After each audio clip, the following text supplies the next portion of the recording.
আপনি কি স্বপ্নে নবী মুহাম্মদ সাল্লাল্লাহু আলাইহি ওয়াসাল্লামকে দেখেছেন? 2 বার। সত্যি? আলহামদুলিল্লাহ। এবং আমার স্বপ্নে আমি বাড়ির উপর হাঁটছিলাম একটা বাতাসের বয়ে চলা পথে, যেখানে আমার উপর শুধু পাথর ছিল। আমি আমার হাঁটুর নিচে তাকালাম এবং একটা পদচিহ্ন দেখলাম। কত আশ্চর্যজনক যে পাথরের মধ্যে একটা পদচিহ্ন আছে। এবং আমি স্বপ্নের মধ্যে জোরে জোরে বললাম, এটা এখানে কেন? কার পদচিহ্ন এটি? এবং আমি পেছন থেকে একটা কণ্ঠ শুনলাম, এটা তোমার পিতা ইব্রাহিমের পদচিহ্ন।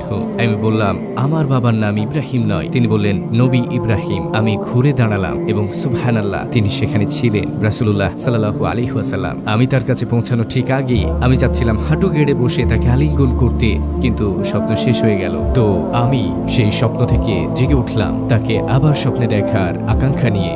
এবং বহু বছর পরে আমি দেখলাম, এবং আমি মরুভূমিতে ছিলাম আর দূরের দিকে দেখলাম তিনি আমার হাত ধরে বললেন, আমি চাই তুমি আরো মানুষের সাথে দেখা করো। তিনি বসে পড়লেন আর আমি ঠিক তার পাশেই বসলাম। তারপর তিনি বললেন, এখানে দেখো, এখানে আছেন আবু বকর সিদ্দিক। তিনি বললেন, আর এখানে আছে উমর ইবনে আল খাত্তাব, এবং এটা উসমান বিন আফফান, আর এটা আলী বিন আবি তালিব। তারা সবাই তোমাকে ভালোবাসে। এটা ছিল আমার জীবনের অন্যতম সেরা স্বপ্ন।